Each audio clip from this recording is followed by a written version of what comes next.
The lights dimmed, the orchestra hushed, and a wave of anticipation rolled through the grand hall in Monte Carlo. In that moment, time itself seemed to hold its breath. From the shadows, a figure in black emerged, silent, composed, iconic.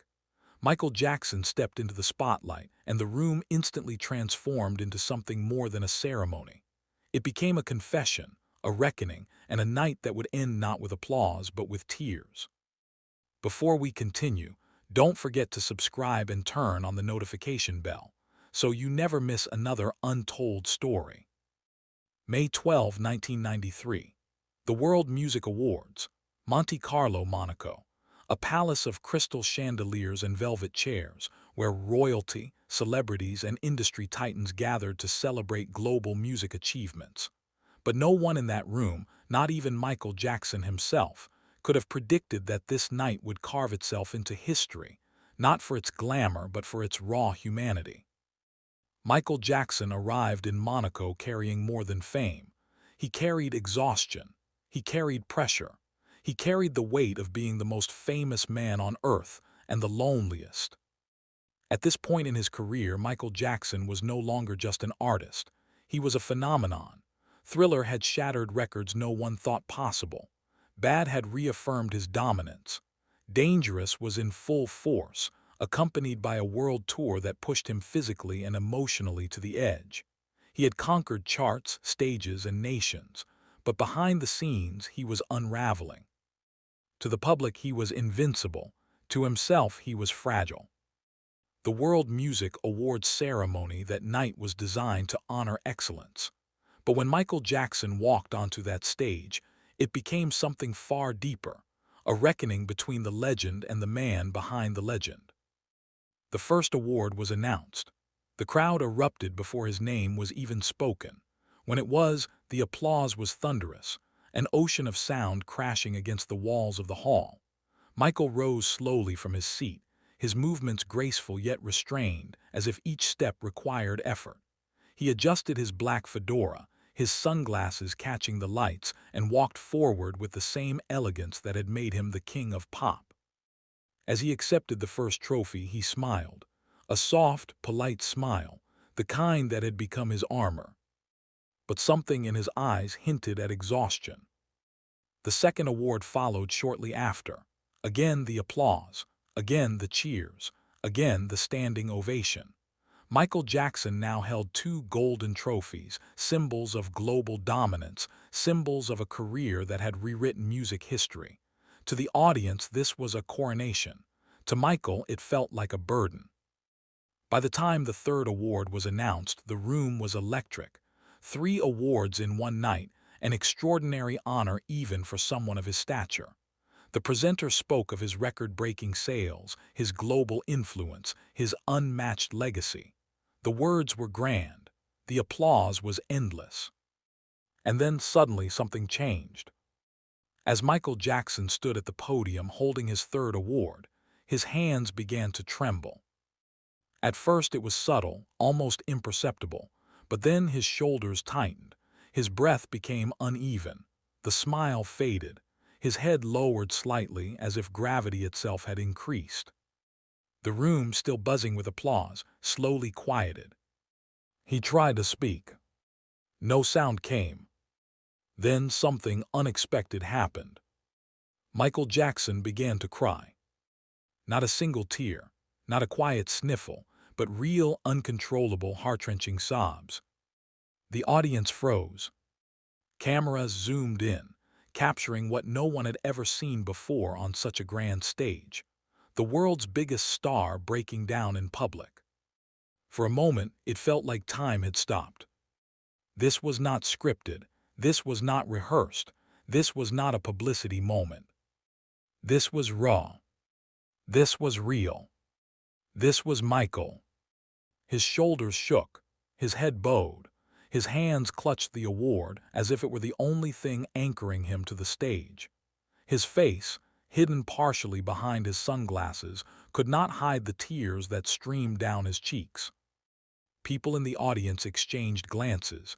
Some leaned forward, some covered their mouths, some felt their own eyes begin to burn. No one had prepared for this. For years, the world had projected strength onto Michael Jackson. They saw the dancer who defied gravity, the singer who commanded stadiums, the icon who seemed untouchable. But in that moment, the illusion shattered. What they saw instead was a human being overwhelmed by the weight of his own legacy. After a few seconds, though it felt like an eternity, Michael finally spoke. His voice was soft, broken, barely audible at first. I really don't know what to say." His words were fragile, as if they might collapse under their own weight. He paused, took a breath, tried again. "I'm very, very honored." Another pause. "But sometimes I feel like I don't know if I deserve all this." The crowd leaned in. This was not the confident Michael Jackson they knew.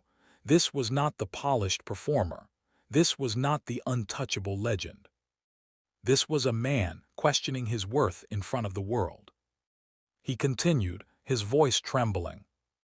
"I work hard, I try to give people the best of me, but sometimes I feel so tired." His voice cracked. "So tired." That single phrase echoed through the hall like a confession. So tired. Not just physically, but emotionally, spiritually, psychologically. In that moment, the applause that had once been thunderous now felt distant. The cheers had transformed into silence, not out of indifference but out of respect. Michael Jackson was no longer performing. He was confessing. Behind the glittering trophies, behind the diamond-studded glove, behind the moonwalk and the music videos, there was a man who had spent his entire life in the spotlight, without ever having a chance to live in the shadows. Born into fame, raised on stage, disciplined under harsh expectations, praised by millions, questioned by the media, judged by strangers, misunderstood by many. And now in Monaco, under the brightest lights, the weight of it all finally spilled over. He wiped his face gently, as if embarrassed by his own vulnerability. He tried to regain composure, but the emotion was too strong. "I just want to say thank you from the bottom of my heart." His voice wavered. "I love you all." Then quietly, almost like a whisper, "I really do." And with that, Michael Jackson stepped back from the microphone, still visibly shaken, and walked off the stage. No dance. No pose. No dramatic exit. Just a man walking away with tears in his eyes. The audience rose to their feet, not in celebration but in solidarity. The applause returned, but this time it was softer, warmer, more human. It was no longer applause for a legend. It was applause for a man. But the story did not end there. Behind the scenes, chaos unfolded. As soon as Michael left the stage, his team rushed toward him. He was guided to a private area, away from the cameras, away from the crowd. Some reports later revealed that he was shaking uncontrollably, struggling to catch his breath. Doctors were called. Friends were worried. The emotional collapse on stage was not just a moment, it was a warning sign. In the days and weeks that followed, the world would begin to understand what that breakdown truly meant. At the time, Michael Jackson was in the middle of the Dangerous World Tour, one of the most ambitious tours ever attempted. He had been performing night after night, crossing continents, battling exhaustion, pain, and insomnia. He was relying heavily on medication to sleep, something that would later become a tragic part of his story. Physically, he was drained. Mentally, he was overwhelmed. Emotionally, he was isolated.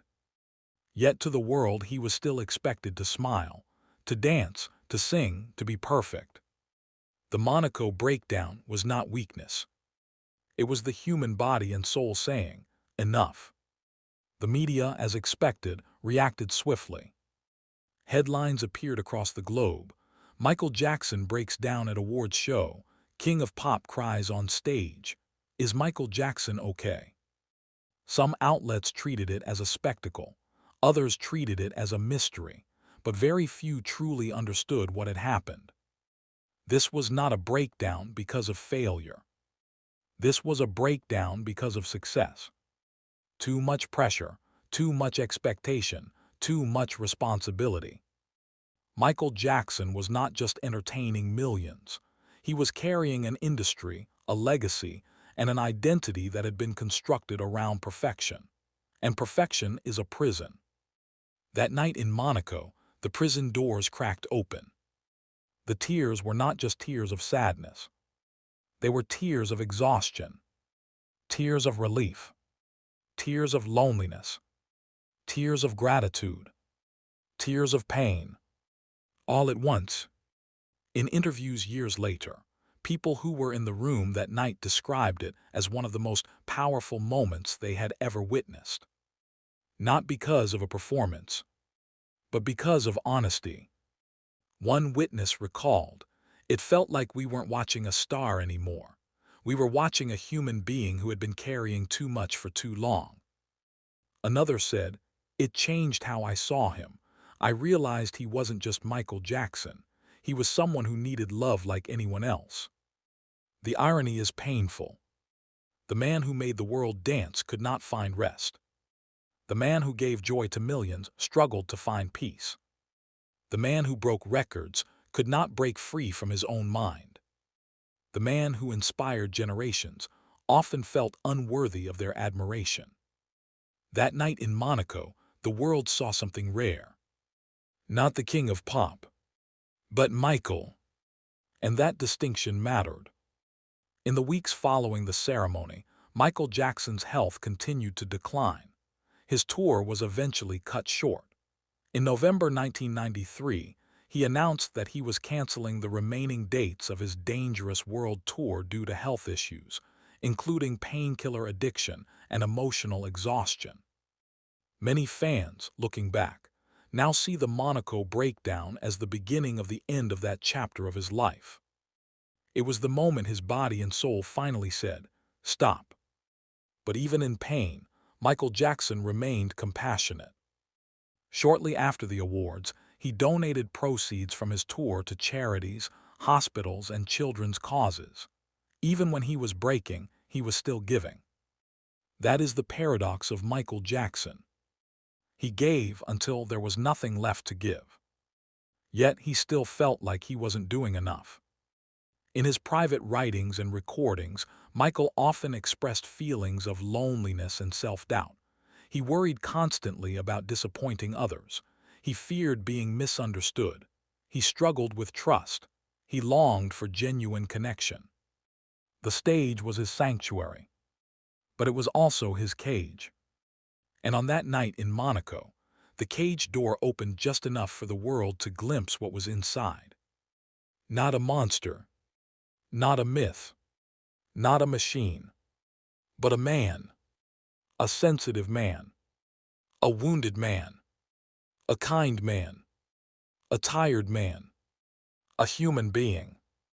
The images from that night, Michael Jackson in his black hat and sunglasses, holding golden trophies with trembling hands, tears streaming down his face, have since become some of the most haunting visuals of his career. They represent a turning point, not in his success, but in his story. From that moment forward, public perception of Michael Jackson began to shift. Some saw him as fragile. Some saw him as troubled. Some saw him as vulnerable. But many saw him, for the first time, as real. And that reality was both beautiful and heartbreaking. Because reality meant acknowledging that the man who gave the world healed the world, man in the mirror, and you are not alone, was himself often alone. It meant acknowledging that fame does not protect you from pain. It does not shield you from loneliness. It does not guarantee happiness. In fact, sometimes it does the opposite. It isolates. It amplifies. It distorts. And for someone as sensitive and empathetic as Michael Jackson, the noise of the world could become unbearable. That night in Monaco was not the end of his career, but it was the end of his illusion of invincibility. After 1993, Michael Jackson would face some of the most difficult years of his life, personally, professionally, and publicly. He would retreat from the spotlight, battle legal controversies, and struggle to reclaim his sense of self. But the Monaco moment remains a powerful reminder that behind every legend is a human being who feels deeply. And perhaps that is why his music continues to resonate. Because it was never just music. It was emotion. It was pain. It was hope. It was vulnerability. It was humanity. Michael Jackson didn't just sing about love. He needed it. He didn't just sing about healing. He needed it. He didn't just sing about being seen. He needed to be seen. And on that night in Monaco, the world finally saw him, not as a superstar but as a soul. Years later, fans still revisit that moment, not with mockery, not with judgment, but with empathy. They say, "That's when I realized how much pressure he was under." They say, "That's when I understood how alone he must have felt." They say, "That's when I saw the real Michael Jackson." And perhaps that is the greatest legacy of that night. Not the trophies, not the applause, not the headlines, but the tears. Because tears tell the truth. They reveal what words cannot. They expose what fame hides. They remind us that no matter how high someone rises, they still bleed, they still hurt, they still need love. Michael Jackson's unforgettable Monaco night was not about victory. It was about vulnerability. It was not about success. It was about survival. It was not about glory. It was about humanity. From applause to tears, the journey of that night mirrors the journey of his life, a life filled with triumph and tragedy, joy and pain, love and loneliness, light and shadow. And yet through it all, Michael Jackson continued to give the world his art, his heart, and his soul. Even when it broke him, even when it exhausted him, even when it cost him, because that is who he was. Not just a performer, not just a legend, but a giver, a dreamer, a healer, a human being. And that is why his story still matters. That is why his music still lives. That is why his tears still move us. Because in those tears we see ourselves, our struggles, our doubts, our longing to be understood, our need to be loved. And in that shared humanity, Michael Jackson remains with us, not just as the king of pop, but as a mirror of the human soul. So the next time you hear his voice, remember that night in Monaco. Remember the applause. Remember the silence. Remember the tears. Remember the truth. And remember that behind the legend was a man who felt everything, perhaps too deeply for this world. And yet the story does not end with tears on a Monaco stage. Because when the lights dimmed and the applause faded, Michael Jackson did not disappear. He retreated, but he did not surrender. What followed that night would become one of the most emotionally complex chapters of his life, a journey marked by pain, resilience, isolation, and an unbreakable connection to the people who loved him. In the hours after the ceremony, Michael was escorted to a private room, away from the cameras, away from the crowds, away from the noise of the world that had just witnessed his emotional collapse. According to those close to him, he sat quietly, staring at the awards in his hands, not with pride, but with confusion, as if he could not reconcile the magnitude of the recognition with the emptiness he felt inside. To the world, he had everything. To himself, he felt he had nothing left. This contradiction haunted him. For Michael Jackson, success was never enough. It never silenced the inner voice that questioned his worth. It never filled the emotional void that came from a childhood spent under pressure rather than protection. It never replaced the intimacy of a normal life that he had never known. And that night in Monaco was the moment when those internal contradictions became external reality. What many people did not know at the time was that Michael Jackson was physically unwell during the ceremony. He had been suffering from chronic pain, insomnia, and exhaustion. The medication he relied on to function was no longer working as it once had. His body was fighting him. His mind was overwhelmed. His spirit was fragile. But still he showed up. Because that is what Michael Jackson always did. He showed up for the fans. He showed up for the music. He showed up for the world, even when he could barely show up for himself. The World Music Awards ceremony was supposed to be a night of celebration. Instead, it became a silent cry for help that echoed around the world. And yet no one truly listened. The cameras moved on. The headlines changed. The industry continued. But Michael was left alone with his pain. In the weeks that followed, he attempted to continue his dangerous world tour, but his health deteriorated rapidly. His energy faded. His emotional state worsened. The joy he once found in performing began to feel like a burden. Night after night, he stepped on stage, smiled, danced, and gave everything he had left, while inside he felt himself collapsing. Finally, in November 1993, Michael Jackson announced that he was canceling the remaining dates of his tour. The official statement cited health concerns and addiction to painkillers. But behind that statement was a deeper truth. He could no longer carry the weight of being Michael Jackson. For a man who had spent his entire life being strong for others, admitting weakness felt like failure. But it was not failure. It was survival. During this period, Michael retreated from the public eye. He withdrew from interviews. He limited his appearances. He sought treatment. He tried to heal. But healing is not linear. And for someone like Michael Jackson, whose identity was intertwined with performance, approval, and perfection, healing was especially complicated. He was not just recovering from physical exhaustion. He was recovering from a lifetime of emotional deprivation. He was recovering from being misunderstood. He was recovering from being idolized but not truly known. He was recovering from being loved by millions but understood by few.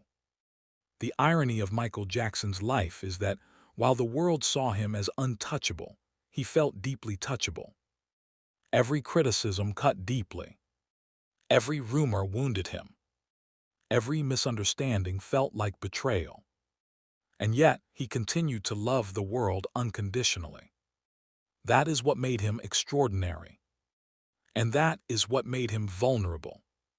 The Monaco breakdown was not just about exhaustion. It was about emotional overload. Imagine carrying the expectations of billions of people. Imagine being told you are the greatest, yet feeling like you are never enough. Imagine being praised, yet rarely understood. Imagine being celebrated, yet profoundly lonely. That was Michael Jackson's reality. And on May 12, 1993, that reality broke through the surface. But even in his most vulnerable moments, Michael Jackson remained compassionate. After canceling his tour, he entered a rehabilitation facility in London to address his addiction and exhaustion. During this time, he continued to donate millions to charity, especially to children's hospitals and humanitarian causes. Even while broken, he gave. Even while struggling, he loved.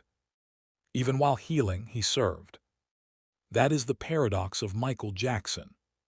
He gave until he had nothing left. And yet, he still felt like he wasn't doing enough. The Monaco night had stripped away his armor, but it had not destroyed his spirit. In fact, something unexpected happened after that breakdown. Michael Jackson began to write again, not for fame, not for charts, not for records, but for healing. He wrote about pain. He wrote about isolation. He wrote about misunderstanding. He wrote about love. He wrote about innocence. He wrote about hope. And in doing so, He began to reconnect with the part of himself that existed before fame, the sensitive child who loved music not for applause, but for expression. During this time, he worked on new material, much of which would later appear on the HI Story album. That album would become one of the most personal and emotionally charged projects of his career. Songs like Scream, They Don't Care About Us, Stranger in Moscow, and Childhood reflected the emotional landscape of a man who felt betrayed, misunderstood, isolated, and wounded, but still hopeful. Stranger in Moscow, in particular, felt like a direct continuation of the emotions expressed on the Monaco stage. "I'm living lonely," he sang. "I'm living lonely, baby." Those words echoed the tears he had shed under the chandeliers of Monte Carlo. And yet within the pain, there was resilience. Within the sadness, there was strength. Within the loneliness, there was hope.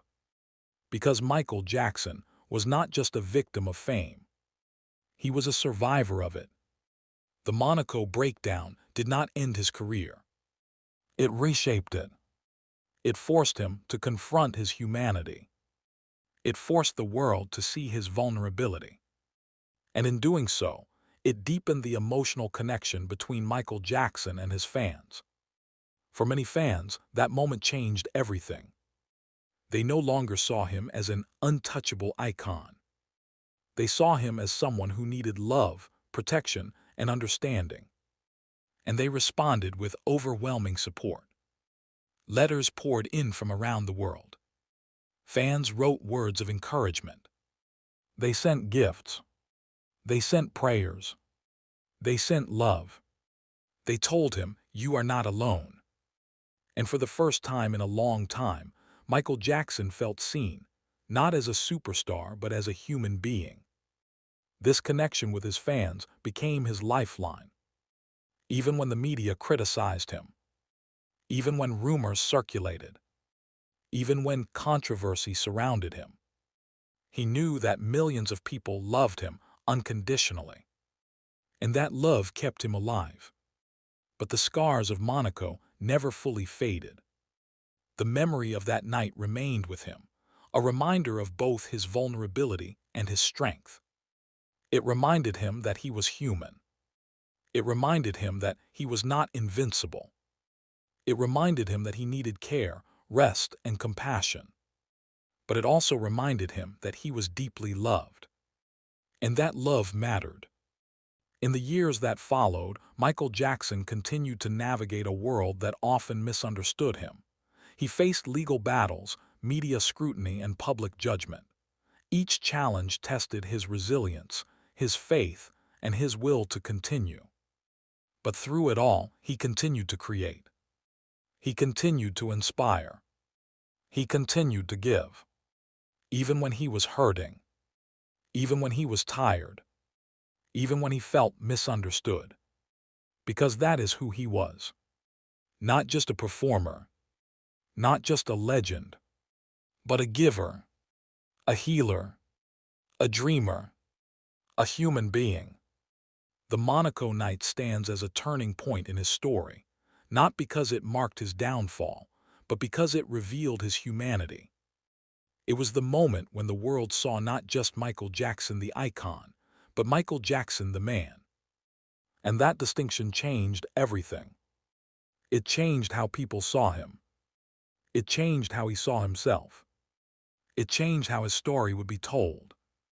Instead of being remembered only for his music, his dance, and his fame, he began to be remembered for his heart, his vulnerability, and his humanity. And perhaps that is the most powerful legacy of that night. Not the awards, not the applause, not the headlines, but the tears. Because tears tell the truth.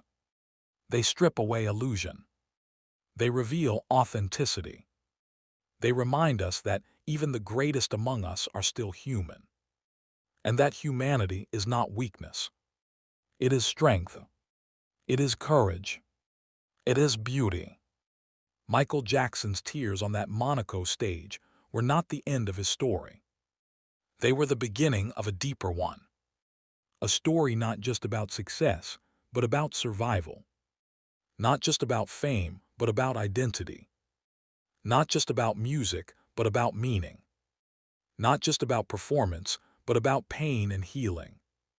Not just about the king of pop, but about a man searching for peace. And that story continues to resonate because it reflects our own. We all carry burdens. We all face expectations. We all struggle with self-doubt.